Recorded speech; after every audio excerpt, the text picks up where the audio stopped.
This is Private Practice. Good afternoon. I just made a decision.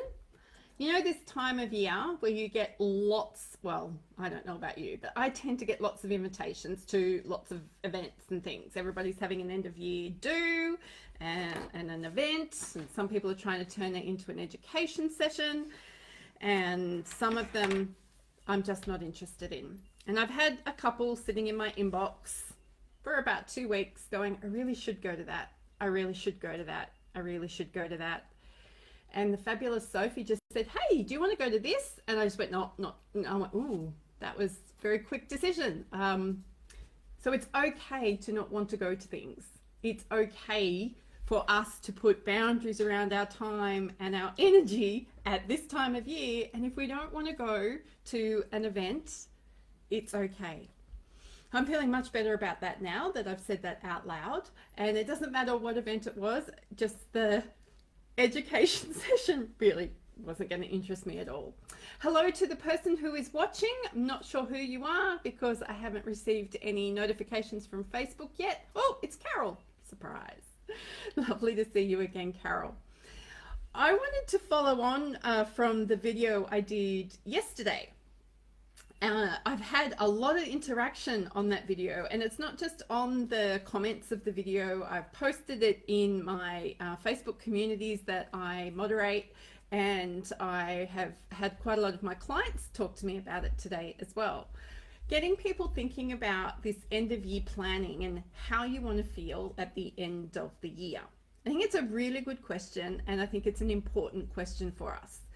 Knowing that we're about to get busy, that we're probably emotionally stretched, if not intellectually stretched or physically stretched, knowing that there will be more and more demands on our emotional needs, on our time. I read a post somewhere today for somebody in Canada who has received so many new mental health referrals this week that they are flabbergasted. He's actually really concerned about the state of mental health in his community, that he has had so many referrals coming up to this time of year. So please don't forget that this has a toll on us as well. But the more we can be intentional about how we want to go into the end of the year and what the end of the year means for us, then the more we can serve our clients with compassion, but we can serve them from a place of having enough to give and not out of our own depleted state. So yesterday I spoke into oh wow, Carol, you're really busy as well. Well, people have been waiting for you to be well enough to take clients as well. Let's just not forget about that. The reason why I ask us to attach a feeling to a goal. So instead, it's really easy for us, especially those of us who have been taught SMART goals. It's a very intellectual exercise. I don't know if you've noticed that. You've got a structure and a strategy, and you've got boxes that you fill out, and you start with your S, your M, your A, your R, your T.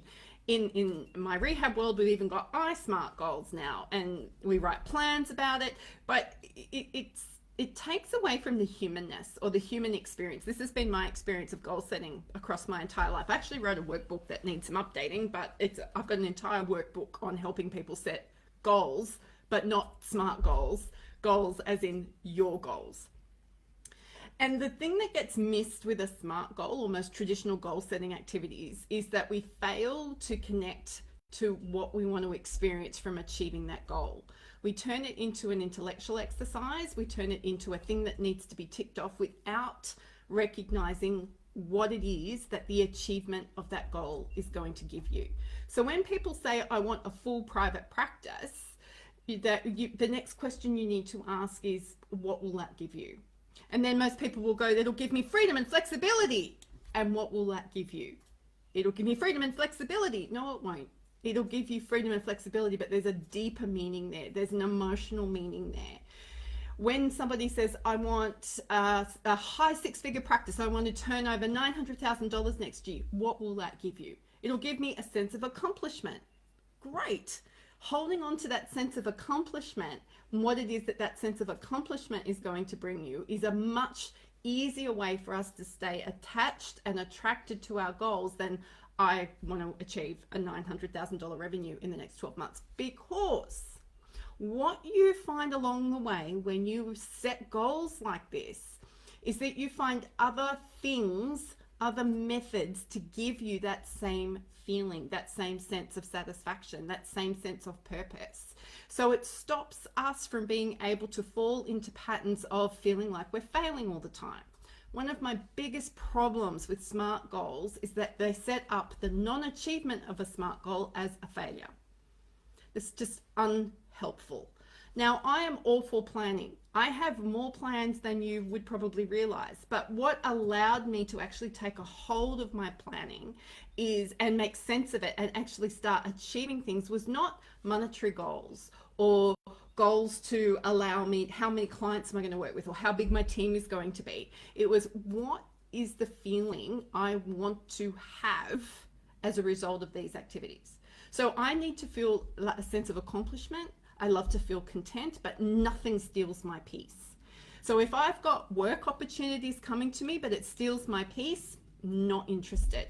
It might be something that tips me over to a multi-million-dollar practice, but I'm not interested in that because stealing my peace is not up for sale. And I think as health professionals, it is an important question for us to ask, because when we start getting conflicted around these values, about these feelings that we want to experience, and we stop experiencing them regularly, that's when we start to burn out. That's when work becomes very difficult. That's when it feels like we're swimming through mud, when we can't see another client, when we want to go and hurt people just to get that sense of frustration out of our bodies. The difficulty with this, however, is that immediate gratification is not the way we achieve this sensation. So I've had some people go through my workbook before and go, so Joe, what you're saying is if I want to feel content, then I need to feel content all the time. No, that's not going to happen.